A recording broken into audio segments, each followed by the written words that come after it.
सर्व महापुरुषांना विनम्र अभिवादन। सगळ्यात पहिल्यांदा एकदा हात उंच करून जोरात जय भीम होऊन जाऊ द्या। मला वाटेल की चेंबूरची जनता जागी आहे। जोरात दीपक भाऊ आगे बढ़ो।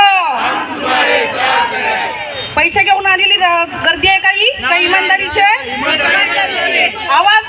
आवाजात जोर पाहिजे। दीपक भाऊ आगे बढ़ो। दोनों हाथ वरती करून बोला। अरे ईमानदार होंगे वो दो हाथ ऊपर करेंगे, जो डर रहे हैं वो हाथ नहीं ऊपर करेंगे। दीपक भाऊ आगे बढ़ो। मंचावर उपस्थित आपल्या चेंबूरचे भावी आमदार आदरणीय दीपक भाऊ निकाळजे, या महाराष्ट्राची वाघीण, माझी आई समान, गुरु समान सुनीताताई चव्हाण, मंचावर उपस्थित सर्व आदरणीय सर्व पक्षीय आणि ज्यांना खरंच असं वाटतं की या वेळेला 2024च्या विधानसभेमध्ये निळ्या झेंड्याचा दमदार आमदार गेला पाहिजे, असे सगळे माझे वाघाचे बच्चे आणि तुम्हा सगळ्यांना माझा सप्रेम जय भीम। मी पहिल्यांदा या निवडणुकीमध्ये कोणत्याही राजकीय स्टेजवर आलेली आहे आणि हा राजकीय स्टेज नाहीये बंधूंनो। मी या स्टेजवर येण्याचं कारण एकच आहे, विधानसभेच्या निवडणुका लागल्या, सगळ्या न्यूजवर दिसत होतं, महायुतीचे एवढे, महाविकासाचे तेवढे, सायकलचे तेवढे, याचे तेवढे, मशालीचे तेवढे, मला माझा निळा झेंडा कुठेच दिसत नव्हता। आम्हाला पूर्ण बायकॉट करून टाकलं या निवडणुकीमध्ये, लोकसभेमध्ये, विधानसभेमध्ये। त्या दिवशी सीएसटीला भाऊने पत्रकार परिषद घेतली की आम्ही आमच्या पायावर विधानसभेत जाणार आणि मी तेव्हाच ठरवलं की चेंबूरचा पहिला आमदार निळ्या झेंड्याचा विधानसभेत कोणतीही अपेक्षा न ठेवता गेला पाहिजे। प्रत्यक्ष आपण काम केलं पाहिजे। बंधूंनो 9 वाजलेली आहेत, आचारसंहितेचं बंधन आहे, परंतु तुमच्या डोक्याला जोपर्यंत बाबासाहेबांच्या विचारांचं व्यंजन लागणार नाही तोपर्यंत 20 तारखेला बटन दाबताना तुम्ही इमानदारी दाखवणार नाही। कारण बिर्याणीची पॉकेट, दारूची बॉटल आणि साड्या घेऊन फिरणारे दलाल तुम्हाला नाक्यावर दिसतील, परंतु बाबासाहेब म्हणतात स्वतःचं मतदान विकणं म्हणजे स्वतःच्या आया बहिणींची इज्जत विकण्यासारखं आहे। कौन से दलाल है जो अपनी माँ बहन की इज्जत 500 और हजारों बिर्याणी की बोटी में बेचेंगे? यांना मुसलमान देशद्रोही वाटतो। काय म्हणतात? कटेंगे तो बटेंगे, बटेंगे तो कटेंगे, ना हम कटेंगे ना हम बटेंगे। जब तक इस देश में बाबा साहब का संविधान है हम हाथ में हाथ मिला के चलेंगे और 2024 में जीतेंगे भी। जोपर्यंत या देशात बाबासाहेबांचं संविधान है तोपर्यंत हा देशाचा मुस्लिम गद्दार नहीं। अरे कैसे गद्दार कहूँ उस मुस्लिम समाज को मैं जो 5 बार मेरे देश की मिट्टी चूमता है, उसे तुम गद्दार कहते हो? ज्या मुस्लिम लीगच्या पाठीमागे माझे डॉक्टर बाबासाहेब आंबेडकर संविधान सभेवर गेले, त्यांना मी गद्दार नाही बनू शकत। आणि म्हणूनच चेंबूर विधानसभेमध्ये आता मुसलमान, ओबीसी आणि बौद्धांनी मिळून आपला आमदार विधानसभेत पाठवायचा आहे।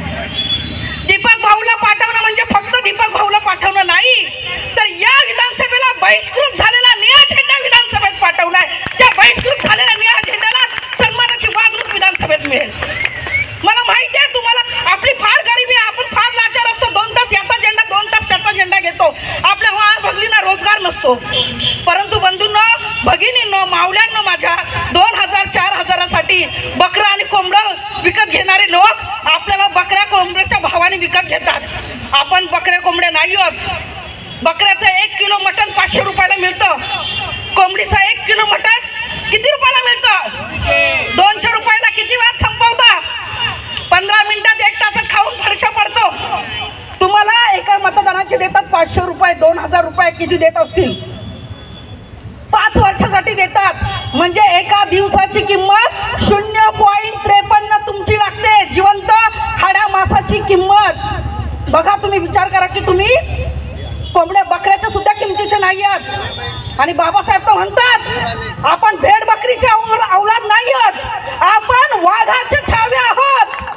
व जो वाघाचा छावा आहे तो 20 तारखेला प्रामाणिकपणे 3 चाकांवाला रिक्षाला मतदान करेल आणि 3 दलालांचं सरकार पाडेल अशी मला पूर्ण खात्री आहे। एक आमदार भविष्यातला कदाचित त्यांना गरज पडेल महायुतीला किंवा महाविकास आघाडीला भाऊ, तर आपण याच्या आधी ह्यांनी आपला उपयोग केला, याच्यानंतर आपण त्यांना उपयोग करायचा, डील करू. आमच्या समाजाचा पहिला मुख्यमंत्री तुम्ही महाराष्ट्राचा बनवत असाल तर आम्ही तुम्हाला समर्थन देतो. काय सांगता येतं, राजकारणाचं काही गणित बदलू शकतं. आणि मग 2024 नंतर दीपक भाऊंच्या माध्यमातून विधानसभेची बंद झालेली दरवाजे निळ्या झेंड्याच्या रूपाने तुमच्या आमच्या रूपाने तिथं बसतील आणि मग महाराष्ट्राच्या परिवर्तनाला सुरुवात होईल याची मला पूर्ण खात्री आहे आणि पूर्ण विश्वास आहे. निवडणूक झाल्यानंतर 23 तारखेला याच ठिकाणी आपण बाबासाहेबांच्या संविधानाची गाजत मिरवणूक करायची आणि ते संविधान भाऊच्या विजयाच्या हातात असेल एवढ्या पूर्ण अपेक्षा आहेत. तुम्हा सगळ्यांना माझे हात जोडून विनंती आहे. वेळ पुन्हा येत नाही. भाऊचं देखील वय झालंय. आयुष्यभर ज्या माणसाने निळा झेंडा आपल्या खांद्यावरचा सोडला नाही, वेळ पुन्हा माफ करत नाही. आपण बाबासाहेब गेल्यानंतर बाबासाहेबांना पूजायला लागलो. जिवंतपणी हयातीत असताना त्या माणसांची किंमत करायला शिका. गेल्यानंतर त्यांना देव मानण्यात काही अर्थ नाही, त्यांना पूजण्यात काही अर्थ नाही. जिवंत असताना त्या माणसाची किंमत करायला शिका. लोकसभेत चंद्रशेखर भाई एकटा वाघ गेला. मला असं वाटतं महाराष्ट्राच्या विधानसभेत हा एकटा वाघ जाऊ द्या, बघा काय चित्र असेल. एवढंच बोलते आणि तुमची मुलगी आणि बहीण म्हणून पुन्हा एकदा तुम्हाला हात जोडून विनंती करते की या वेळचं मतदान 20 तारखेला कोणत्याही दारूचं बॉटल, बिर्याणीचं पॅकेट, साडी या आमिषाला बळ न पडता प्रामाणिकपणे रिक्षासमोरील बटन दाबून तुमचा बाबासाहेबांनी दिलेला मतदानाचा हक्क बजावा. जय भीम, नमो बुद्धाय. यानंतर